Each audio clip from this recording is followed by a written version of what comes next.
సోదరులందరికీ కూడా నమస్కారం.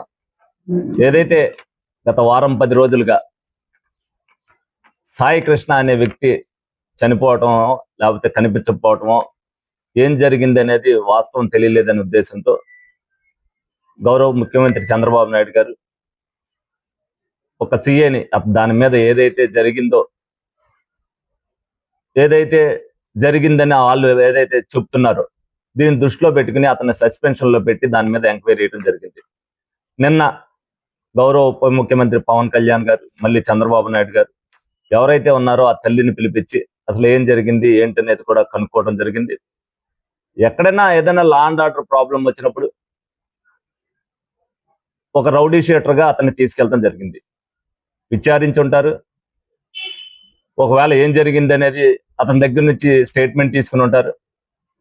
ఒకవేళ ఈ సీఐ తప్పు చేస్తాడో లేదో అనేది తేలకముందే ఒక సస్పెన్షన్ పెట్టి ఒక టీంని వేసి ఆ ఎంక్వైరీ తేల్చమని చెప్పారు.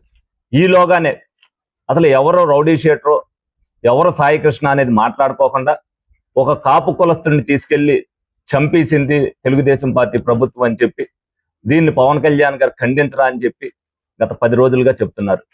అంటే వీళ్ళు ఏ విధంగా ఉన్నారు అని అంటే వైసీపీ వాళ్ళు ఎప్పుడు శవరాజకీయాలు చేస్తూ ఏ రోజు ఎక్కడైనా ఒకడు చనిపోయాడంటే వాళ్ళ నాయకులతో వాడు ఏ కులస్తుడు, వాడు ఎందుకు చనిపోయాడు చూడండి, వాడు ఎవడైనా కొట్టుకుని చనిపోతే ఆ పక్కన ఉన్నవాడు ఏదైనా వీళ్ళతో ఫోటోలు దిగి ఉన్నారో తెలుగుదేశం వాళ్ళతో కానీ జనసేన వాళ్ళతో కానీ ఆ ఫోటో ఉందంటే వెంటనే పలానా కులస్తుడు చనిపోయాడని చెప్పి మీరు ధర్నా చేయండి అని చెప్పి వీళ్ళు రోజు కూడా చేసే పని ఇదే. ఇటువంటి రాజకీయాలు చేసే మొన్న 19 నుంచి 24 వరకు చేస్తే మరి 11 సీట్లు ఇచ్చి ప్రజలు ఏ గుణపాఠం చెప్పారనేది ప్రతి ఒక్కరు కూడా చూశారు. ఈ రోజున మళ్ళీ అదే విధంగా ఎందుకనంటే ఎప్పుడన్నా ఇప్పుడు మన ఇంట్లో దొంగతనం జరిగిందంటే దొంగను పట్టుకున్నప్పుడు ఏదన్నా 2 దెబ్బలేసి అప్పు చెప్తారు. ఎవడు ముద్దు పెట్టుకుని అప్పు చెప్పడు కదా. లా అండ్ ఆర్డర్ పోలీసు వాళ్ళు ఏదైతే చేస్తున్నారో పోలీసు ప్రజలకి రక్షణ కవచం లాంటిది. వాళ్ళు ఏదైనా వచ్చినప్పుడు మనం ఆ డ్రెస్ని చూసి దడుస్తాం. ఎక్కడైనా గొడవ జరిగిందని అంటే చుట్టుపక్కల వారు పోలీసుకి ఫోన్ చేశారు అంటే ప్రమాదం అందులో సగం మంది వెళ్ళిపోతారు పోలీసు వస్తున్నారని తెలిసేసరికి. ఎందుకంటే గొడవ జరుగుతుంది మనకెందుకులే అని చెప్పి పోలీసు వచ్చిన తర్వాత ఇంకో సగం మంది వెళ్ళిపోతారు. ఎవరైతే గొడవ పడుతున్నారో వాళ్ళే ఉంటారు.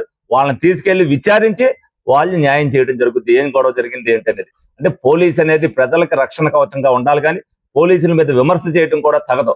ఎందుకంటే ఏం జరిగిందనేది తెలియకోకుండా పోలీసులు చంపేశారు, అసలు శవాన్ని కూడా ఇవ్వలేదు అనేది వాళ్ళు దారుణంగా మాట్లాడుతున్నారు. అదేవిధంగా ఏదైతే గంజాయితో ఏదైతే ప్రజలను భయభ్రాంతులు చేశారో 2019 నుంచి 24 వరకు నిజంగా అదే విధమైన వ్యవస్థ ఉంటే ఈ రోజున ఏం జరిగినా కూడా పట్టించుకునే పరిస్థితి ఉండేది కాదు. పోలీసులు వాళ్ళ వ్యవస్థలో వాళ్ళు చేస్తుంటారు. ఎక్కడైనా ఇప్పుడు రోజు అనేక ప్రమాదాలు జరుగుతాయి. ఒక ప్రమాదం జరిగిందని చెప్పి ఆర్టీసీని బ్యాన్ చేసేమని మనం చెప్తాం ఏంటి?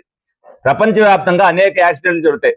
ఒక్కోసారి అజాగ్రత్త వల్ల అవ్వచ్చు, ఒక్కోసారి బస్ బ్రేక్ ఫెయిల్యూర్ అవటం వల్లవచ్చు, ఒక్కొక్కసారి ఏదైనా వర్షాభావం వల్ల అవ్వచ్చు. అనేక సార్లు అనేక రకాలుగా జరుగుతాయి. దానివల్ల ఏదైతే జరిగిందో దాన్ని ఎంక్వైరీ చేస్తారు, దాని మీద చర్య తీసుకోవడం జరుగుతారు. అంతేగాని ఏది జరిగినా సరే అది ప్రభుత్వం మీదో ఒక కులం మీదో ఒక పార్టీ మీదో జల్లి ఈ వైసీపీ నాయకులు పబ్బం గడుపుకోవాలని చూస్తున్నారు. గత 5 సంవత్సరాల్లో ప్రజల్ని ఏ విధంగా ఇబ్బంది పెట్టారనేది ప్రజలందరూ కూడా గమనించారు.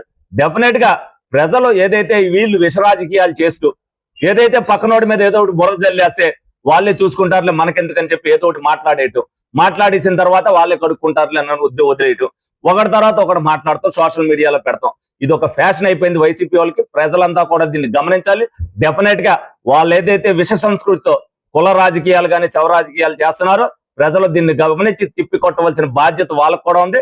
ఈ సందర్భంగా మేము కూడా మీడియా ద్వారా ప్రతి విషయానికి కూడా ప్రజలకు తెలియాలనే ఉద్దేశంతోనే మేమందరం కూడా మీడియా ద్వారా ప్రజలకు తెలియపరుస్తున్నాం. ప్రజలు దీన్ని అప్రమత్తంగా ఉండి ఏది జరిగినా సరే నిజాలు తెలుసుకునేదాకా మీరు ఏమీ మాట్లాడద్దు, అప్రమత్తంగా ఉండండి. వైసీపీ లాంటి పార్టీ ఇంకొకసారి ఎట్టి పరిస్థితుల్లో కూడా ప్రజలు ఓటేసే పరిస్థితికి రాకూడదన్న ఉద్దేశంతోనే మేమందరం కూడా ఇవన్నీ కూడా చెప్తున్నాం. ప్రజల భద్రత కోసం కూటమి చేస్తున్న ప్రయత్నాలు మీ అందరూ కూడా తెలుసుకోండి. కూటమి నాయకులుగా మేము అవ్వచ్చు, జనసేన అవ్వచ్చు, బీజేపీ అవ్వచ్చు, బాధ్యతాయుతంగా మేము చేయగలిగిన పని, ఎందుకంటే అంతా కూడా సస్యశ్యామలం చేసేస్తామని మేము చెప్పాం. డెఫినెట్ గా ప్రజలకు ఉపయోగపడే పని మేము అందరం ఎవరైనా సరే, ఎందుకంటే అనుభవజ్ఞమైన నాయకులు ఉన్నారు, అందరూ ఎక్కడ ఏ ఇబ్బంది ఉన్నా సరే పరిస్థితులు చూసి అవన్నీ కూడా చేసుకు రావడం జరుగుతుంది. ఇది ప్రజలు గమనించి అప్రమత్తంగా ఉండి ఈ కూటమికి మద్దతు ఇవ్వాలి. ఎవరైనా వాళ్ళ మాట్లాడిన వాళ్ళు అసభ్యంగా మాట్లాడినా, అనవసర విషయాలు మాట్లాడినా ఖండించవలసిన బాధ్యతను కూడా ప్రజలు తీసుకోవాలని సందర్భంగా తెలియజేయడం జరుగుతుంది.